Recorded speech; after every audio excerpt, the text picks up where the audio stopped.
ایک میراثی میرے آفس آیا اور کہا کہ مجھے نوکری چاہیے۔ میں نے میراثی سے پوچھا کہ کون سی نوکری کر سکتے ہو؟ وہ کہنے لگا کہ بریک ٹائم میں آفس کے تمام لوگوں کو ہنسایا کروں گا۔ میں اس کی بات سن کر حیران ہوا اور یوں ہی ٹالنے کے لیے اسے کہہ دیا کہ ایک شرط پر تجھے نوکری مل سکتی ہے کہ 2 دن کے اندر اندر مجھے ہنسا کر دکھاؤ۔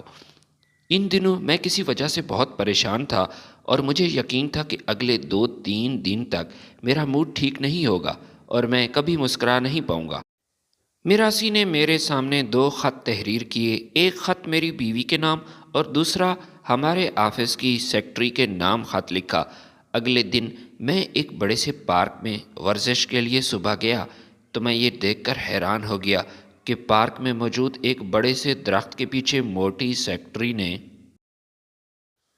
کچھ دن پہلے ایک ہنسانے والا ہمارے آفس آیا۔ اس نے مجھے سلام کیا اور اس کے بعد میں نے اس سے پوچھا کہ اس کے آنے کا مقصد کیا ہے۔ اس نے محتاط نظروں سے ادھر ادھر دیکھا اور پھر ٹیبل پر جھک کر بولا کہ مجھے نوکری چاہیے۔ اس بات کو سن کر پہلے تو میں چونک گیا، پھر غصے بھرے لہجے میں کہا کہ یہ کوئی کمرشل تھیٹر ہے کہ ہم کسی ہنسانے والے کو یہاں بھرتی کر لیں۔ میری بات سن کر وہ تھوڑی دیر تو خاموش رہا، پھر اپنے سر کے بال کھجاتے ہوئے کہا کہ میں آفس میں نہیں تو کسی دوسرے آفس میں ہی مجھے نوکری دلوا دو۔ میں اس سے کوئی سخت جواب دینے ہی والا تھا کہ میرے دماغ میں اچانک ایک اچھوتا سا خیال آیا۔ میں نے کرسی منگوائی، اسے اپنے سامنے بٹھایا اور پھر کہا، بھائی 2 کپ چائے کے لاؤ۔ میں نے اس کے لیے بھی چائے منگوائی اور پھر اس کے کاندھے پر ہاتھ رکھ کر کہا کہ تجھے ایک اچھی نوکری مل سکتی ہے، مگر شرط یہ ہے کہ تم مجھے یہاں ہنسا کر دکھاؤ۔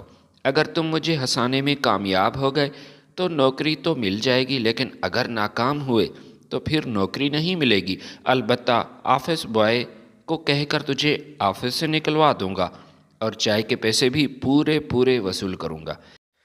میری یہ بات سن کر تھوڑی دیر وہ خاموش رہا اور مجھے ٹکٹکی باندھ کر دیکھنے لگا۔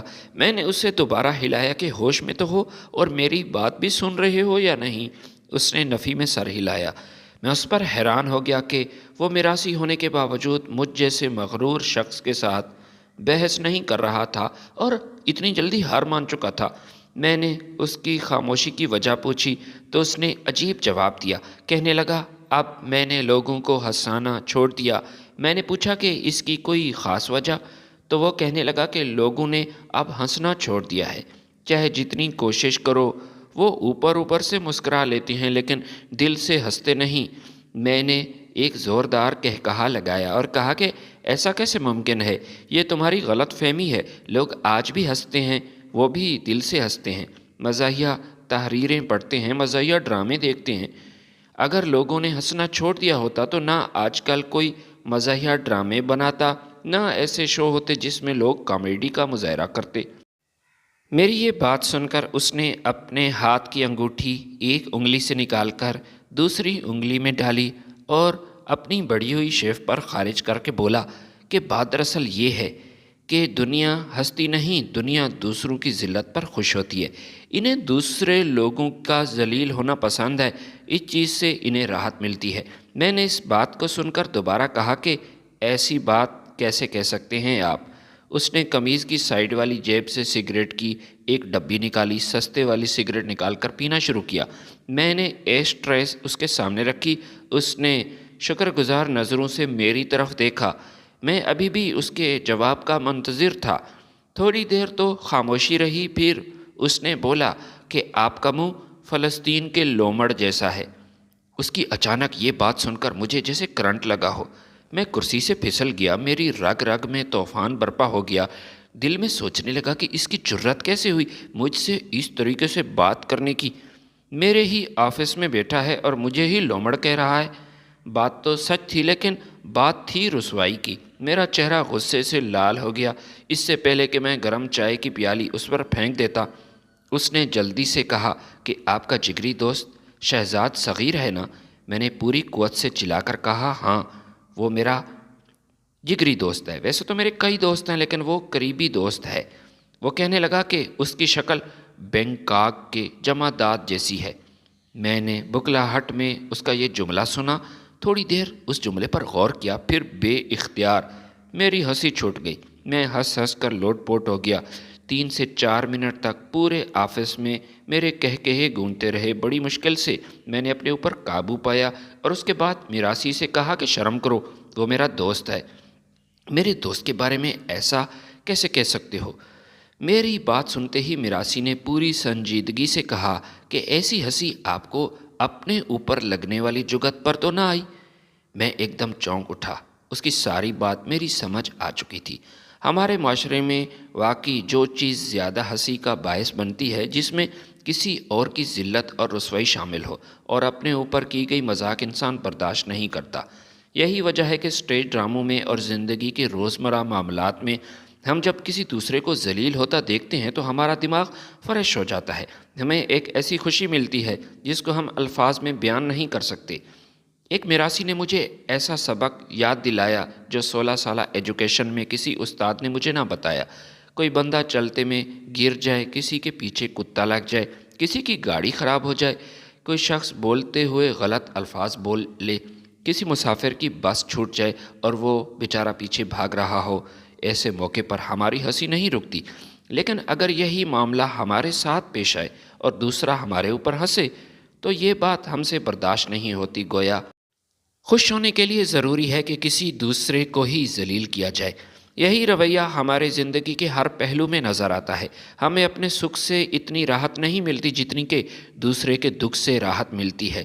یہاں جو انسان اچھی نوکری پر ہے وہ بڑی طمانینت سے مسکراتے ہوئے بے روزگار کو اٹھتے بیٹھتے اپنی کامیابی کی وجوہات بتاتا ہے اور یہ بھی بتانے کی کوشش کرتا ہے کہ تم لوگوں نے کیا کیا غلطیاں کی جس کی وجہ سے تم جاب سے محروم رہے۔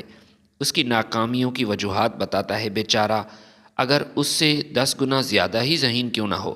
ہم ایسی قوم بن چکے ہیں کہ کسی بھوکے کو دیکھ کر ہی کھانا منگواتے ہیں۔ جب ہم کسی گاڑی کے اندر اے سی آن کر کے اپنی فیملی کے ساتھ جا رہے ہوتے ہیں تو سڑک پر اپنی بیوی بچوں کا بوجھ اٹھائے سائیکل پر ایک غریب ہمیں بہت لطف دیتا ہے۔ ہمارے سامنے اگر کسی کمزور کو مار پڑ رہی ہو تو ہم بڑی دلچسپی کے ساتھ اسے دیکھتے ہیں اور مسکراتے ہیں۔ ہم اپنی کامیابیوں کو اپنا حق سمجھ کر انجوائے کرتے ہیں اور ناکام انسانوں کو محنت کرنے کا مشورہ دیتے ہیں۔ جس کے پاس اپنا ذاتی گھر ہے وہ کرائے میں رہنے والوں کی بے بسی کا مذاق اڑاتا ہے، اٹھتے بیٹھتے ان کو مشورے دیتا ہے کہ اپنا گھر خریدنے کے بارے میں بھی سوچو، کب تک اس کرائے کے گھر میں رہو گے؟ حالانکہ جو شخص کرائے کے گھر میں رہتا ہے اس سے زیادہ اپنا گھر بنانے کی خواہش کون کر سکتا ہے؟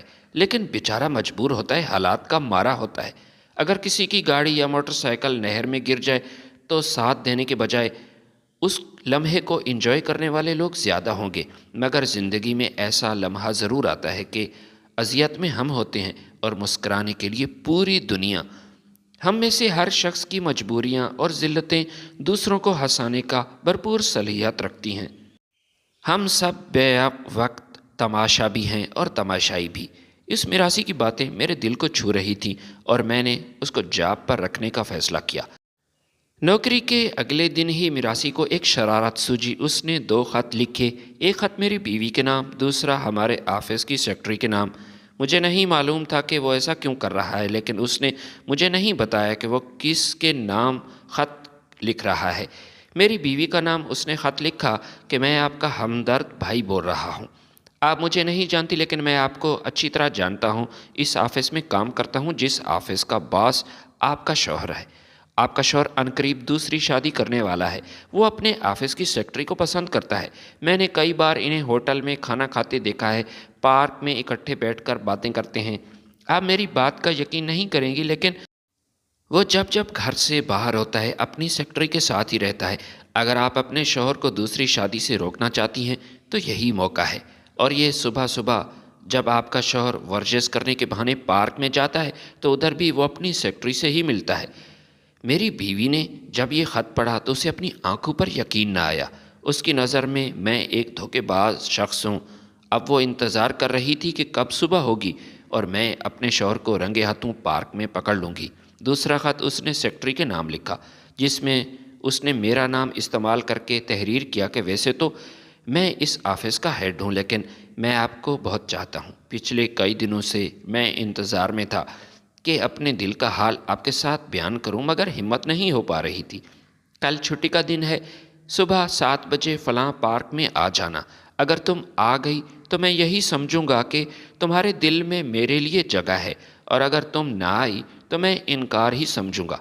صبح جب میں پارک میں پہنچا تو 2 عورتیں میرے انتظار میں کھڑی تھیں۔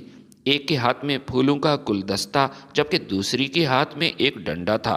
مجھے سمجھ نہیں آ رہی تھی کہ میرے ساتھ کیا ہونے والا ہے۔